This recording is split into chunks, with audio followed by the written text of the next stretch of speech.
네, 국내외 유망 블록체인 기업을 모시고 회사 스토리와 또 보유 기술에 대해서 얘기 나눠보는 블록체인 픽 시간입니다. 자, 저희 오늘은요, 한국에 소개된 첫 번째 프랑스 블록체인 프로젝트죠. 머니트랙의 크리스토프 도레 CEO 그리고 알렉시스 콜롬 어드바이저 두 분 모시고 다양한 얘기 들어보도록 하겠습니다. Welcome to the show. Bonjour. Bonjour. 안녕하세요, Lena. 안녕하세요. 안녕하세요, Elena. 안녕하세요, Alex. Okay, so before we begin, let us start with the typical questions. Why don't you introduce yourselves, our viewers, please? Yes, and so I'm Christophe Dore, the CEO of MoneyTrack, and I spent most of my career here in payment industry.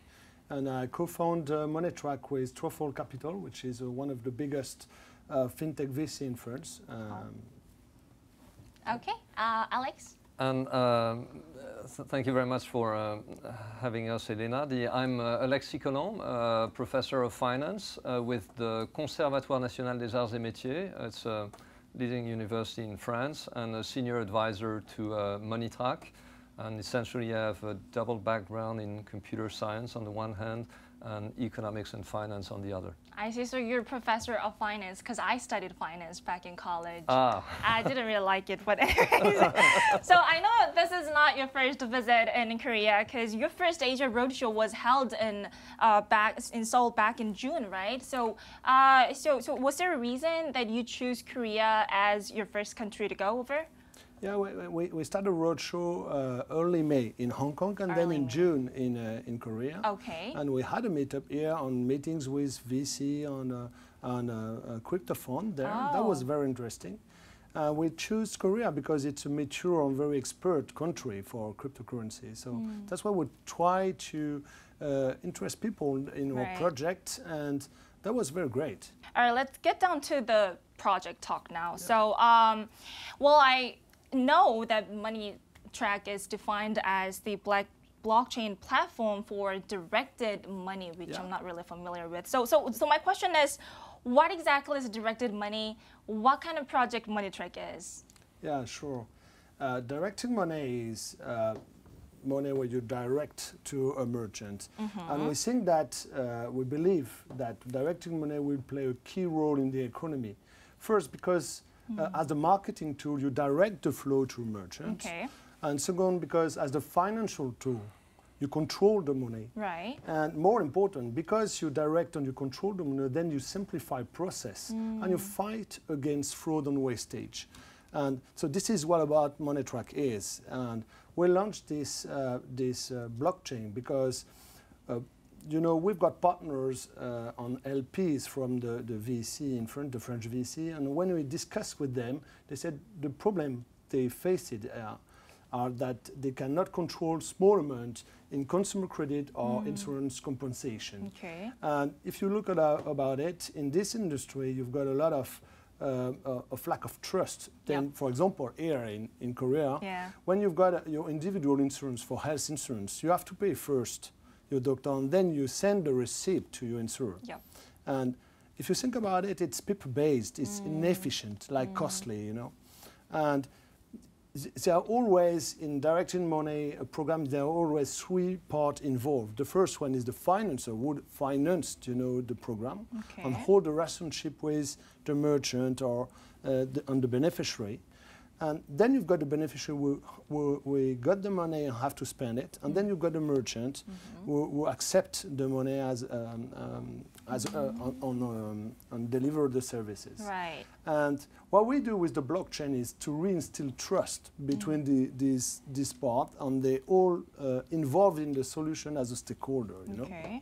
So that's what we built with MoneyTrack, and we believe that MoneyTrack can simplify the process for our client and can, you know, follow the flow and control it. And then because you direct the money to your partner from the merchant, then the merchant will pay commission fee to the financer because they will have additional revenue. Right. So it's a win-win solution for every part in MoneyTrack solution. Win-win solution always works. Yeah. Okay, so how and why this MoneyTrack project begin then?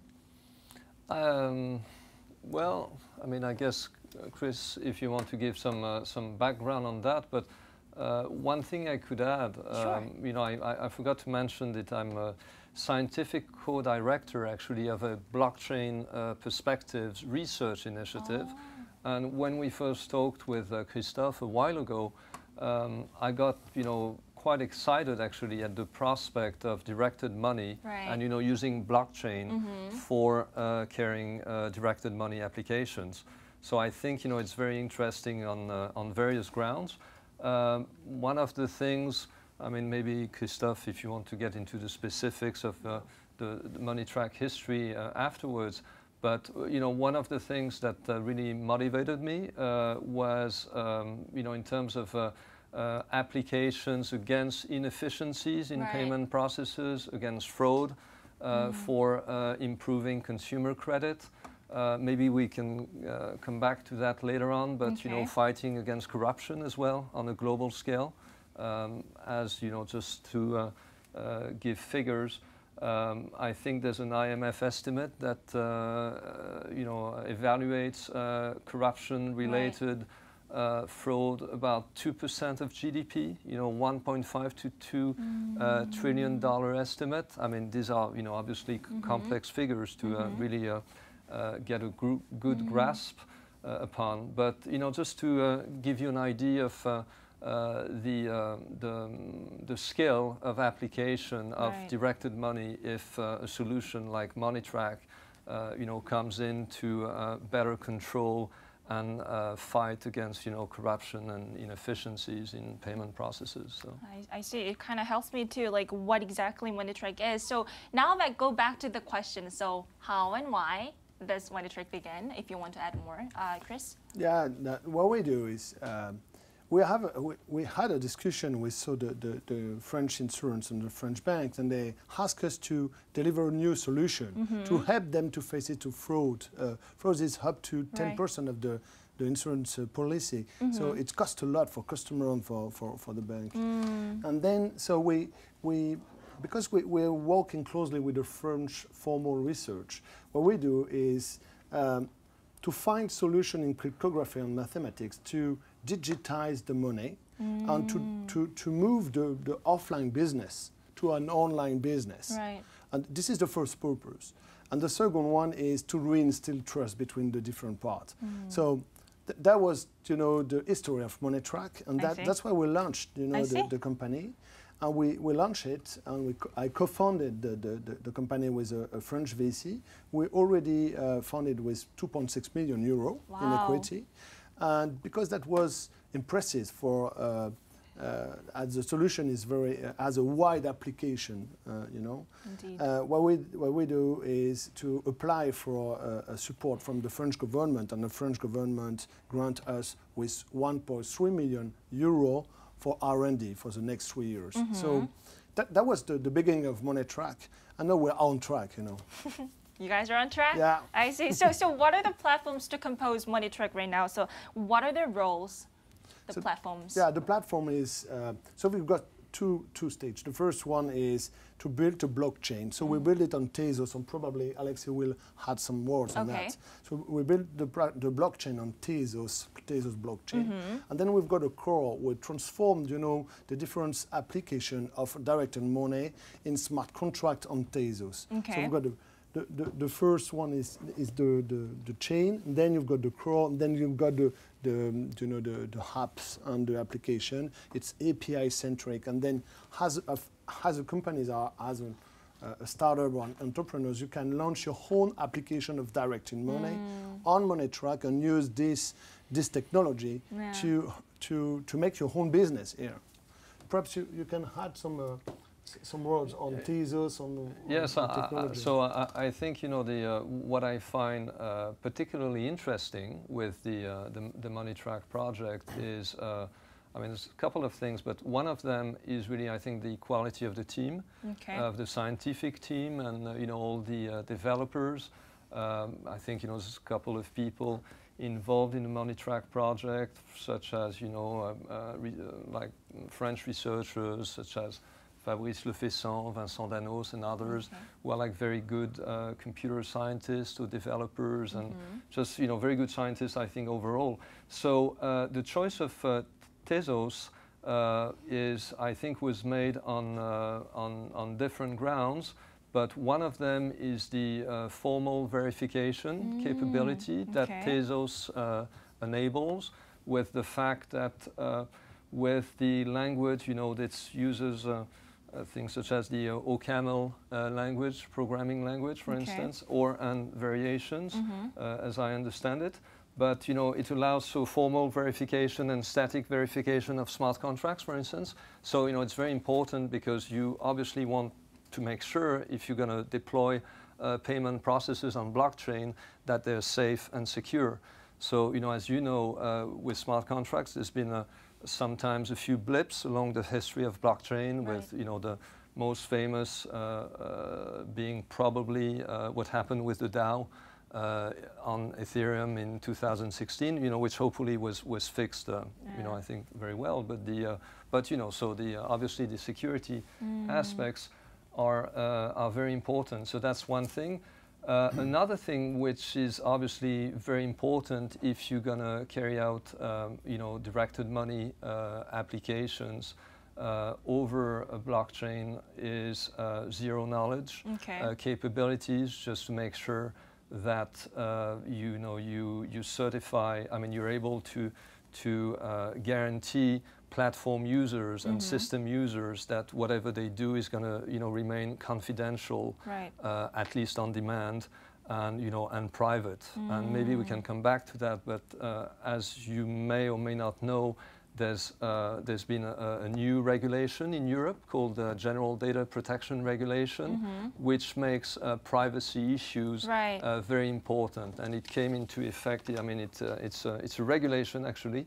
So it started being enforced on May 25th. So just you know, almost 2 months ago. Well, so you know, we can come back to that. But privacy issues are very important. So you know, and we believe that the development that should be made on Tezos should, you know, should accommodate that very well. And this is not common, because we will be part of the one of the very first project on Tezos, and and MoneyTrack is developed by a team that played a major role in the development of Tezos. So they are part of the team now. So this is why we choose Tezos, and I think we will have a good future with Tezos for that. It's you know, Tezos is hyped now. You know.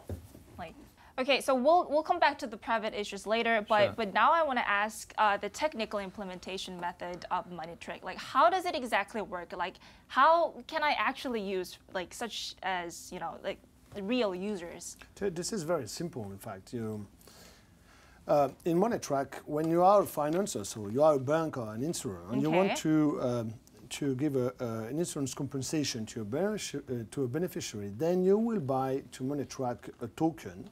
It's a utility token, and as a utility token, it will carry the parameters of all your program. So what you do is to buy a token, and locked on it the different parameters, like, you know, the amount of the compensation, the beneficiary name, or the merchant approved and vetted in the program, and then the expiry date, and so. And you lock the token with these parameters, and you airdrop the token on a wallet of the beneficiary. And then the beneficiary will use it and spend the money on a different website of the merchant, you know, the partners of the financiers. And the merchant will accept the token as a mean of payment, and then deliver the service or the materials. But when you deliver the service and materials, you don't have money anymore, you know. So you have to ask the money to the financer. So it will ask for the claim. It will claim, you know, the reimbursement to be paid back, and it's on the chain. So the financer will have the token, and then could verify that the transaction on the money has been well spent in the merchant. So you can explore the transaction. And the smart contract of MoneyTrack will deliver the proof from transaction, and then because all the parties are agree, then it will reimburse the merchant off-chain with fiat money. You know, this is all about MoneyTrack. It's just to track the money and to instill trust, because we are all on the same page. Right. We are all looking the transaction at the same on the same page. So it's like MoneyTrack. This is MoneyTrack. Yeah, it's MoneyTrack. Well, I think you. Well, Alex, you want to add more? Yeah, sure. Maybe. I mean, one thing is I think also the user friendliness. I mean, at least the intent of being as user friendly as possible, because I personally believe it's very important to make sure that whatever you do in crypto is very user friendly. Otherwise, it makes it a bit difficult sometimes for your customers or people or businesses to use. I think the one interesting point as well is that MoneyTrack wants to develop its protocol, its operating system protocol, and on top of it, have APIs to run and to use the platform. Right. And so, I think I don't want to speak for the MoneyTrack CTO, Abdelkader, Ketal, and others, but I think this implementation of having a sort of a low layer with a protocol, and on top of it, just APIs to make it very easy as possible, at least for businesses to use, is interesting. So because it should also be linked to regulations across jurisdictions, and so you want to make sure that the platform is as adaptable and adjustable as possible to various countries, and and portable. So yeah, that's why we will launch the first application in France with our own client, with French bank and French insurance. And after that, we will duplicate this application worldwide. And that's why we are doing now the roadshow to find partners who want to invest in this kind of solution and to launch their own program of direct and money here in Korea, for example, or whatever. Okay. And then they will use the blockchain and the protocol. But in fact, their real business are the application of direct and money. They will hold that for them. Okay. Well, speaking of which, so how much do you actually expect to see, like after MoneyTrack was really implied? Well, so when we will first, apply a proof of concept with French bank and French insurers, who are partner from the fintech fund, and we actually discussed with them to launch the first proof of concept at the end of this year. After that, then we have planned to have more flow in the insurance and bank industry, and we probably expected to have 100 million euro of flow in the next 2 years, with the flow of insurance and the flow of consumer credit. And with the 100 million euro, it will be, I think, with the plan, it will be attended in 2021. Okay. So how are you planning for this token economy of MoneyTrack? Let's try to define what's MoneyTrack's token economy. Yeah, that's very simple, because it's a utility token. So it is. Because you've got a utility token, it carries the parameters of a business, So what we do is, and that was very important for us to build something with a correlation between, the flow in the platform and the value of the token. Right. Then more additional, when you've got additional flow in the platform, then you need token to carry the transaction. And more token you need, more value, the token increase the value. Right. So what we do is, because if you want to carry a transaction, you have to buy a token. Then if you have a lot of flow, then you need a lot of tokens. Then you've got a pressure on the cryptocurrency, and it increases the value. This is mainly the token economy of MoneyTrack, and it's very linked to business. As you can see, the business is already here. It's offline. It's like your coupon, like gift cards and insurance compensation exist currently. But if we move this business on MoneyTrack, then you will have a lot of flow on the platform, and payment is always a question of flow, Right. yeah. So speaking, well, do you want to add more? Yeah, sure. maybe one thing of it, because maybe we'll get to that. a bit more in details, but you know, one of the things that was very important for me as an advisor to MoneyTrack, and I even joked, you know, with Chris, you know, it's one of my, you know, one of my conditions was that, you know, to make sure that MoneyTrack proposition was very solid and, you know, long-term oriented. I mean, you know, I'm not, as a finance professor, I'm not interested, you know, I tell my students, you know, I'm not here for speculation. I'm here for making sure that, you know, finance is the real, you know, allows solid projects to, you know, come to life and, you know, and become fruitful. Right. And so, you know, the idea that you want to link you know, I would say the token circulation to how much real business there is on the platform, you know, is very important. And making sure that the mechanism is, you know, the sort of we could almost speak of the monetary rules that are embedded within the platform,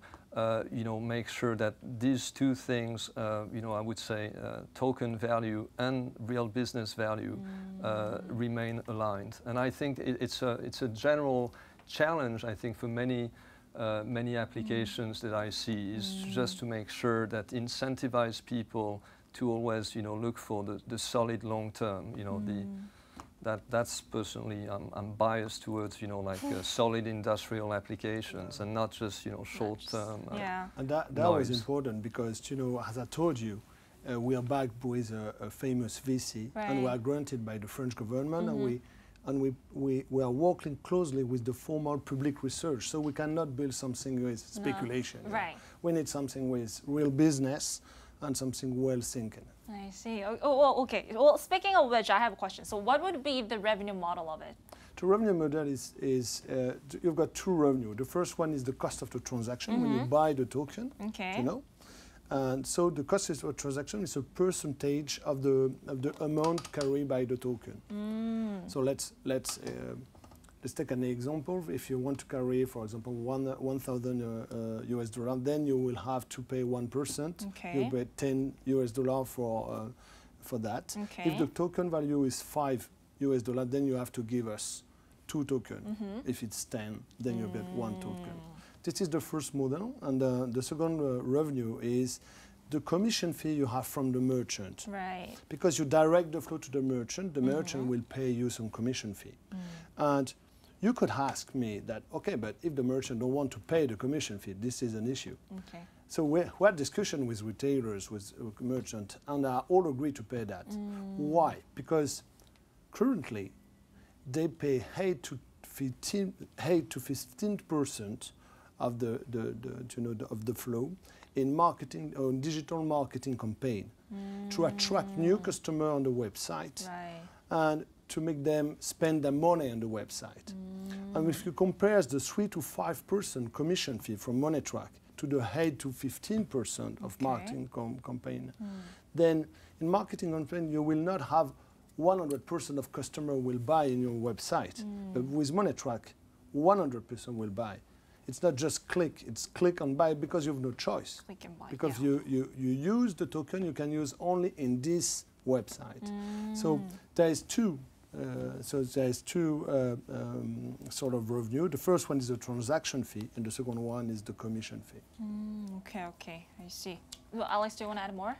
Because I'm looking at you, and then you want to say something. No. I think, you know, Chris summarized it very well. I mean, you know, the only thing that I would like to add, maybe, you know, generally speaking, is in terms of like system efficiency. You know, all these transaction fees and so forth that currently exist.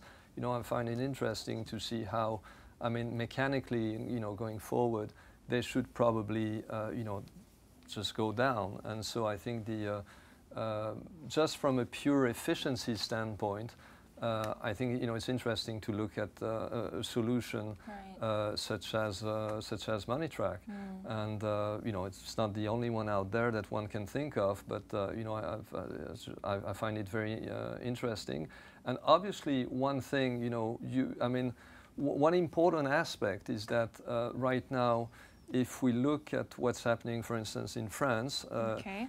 Chris knows it very well because that's an industry, that's the industry he's coming from. Yeah. There's a lot of, paper-based processes.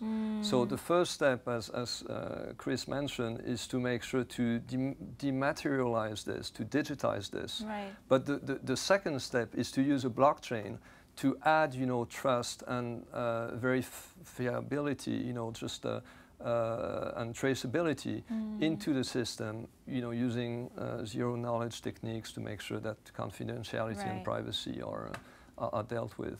Okay. All right, for the last, what would be the MoneyTrack's ultimate goal and future plans, if you can make it short? That's a good question. Okay. So the first thing we will do is to launch, our own application here in France, and then we increase the flow in the platform, and then we will duplicate the different applications worldwide. That's why we launch this roadshow on looking for some investors for that and partners. And so the ultimate goal is to build, this first application, then duplicate it, and then create a community where people are able to launch their own business on MoneyTrack, own direct in money business on MoneyTrack. And the second part of your question was, sorry. Future plans. So the plan. Yeah. We plans to launch the business here. That was the plan. In fact. That was the plan. Yeah. And when we finished, our roadshow, and then when we duplicate the different applications, then we will be a protocol, a real protocol for money, for directing money. And I'm sure that a lot of people could launch their own business in the different wide application we've got, like insurance, but consumer credit, but could be gift cards or international aid, social aids, and everything. Right. And I think we've got a wide application of directing money. So you just have to launch it, and because the community will increase and grow up, then the flow will come in the platform, and then people will be happy. Okay. Thank you. Thank you. This was the closure. Thank you for coming. Merci. Merci. Merci. 네, 지금까지 감사합니다. 감사합니다. 감사합니다. 네, 이렇게 지금까지 저희 머니트랙의 크리스토프 도레 CEO 그리고 알렉시스 컬럼 어드바이저와 함께 얘기를 좀 나눠봤습니다. 자, 오늘 나와주셔서 감사합니다. Thank you. 감사합니다. Merci. 감사합니다.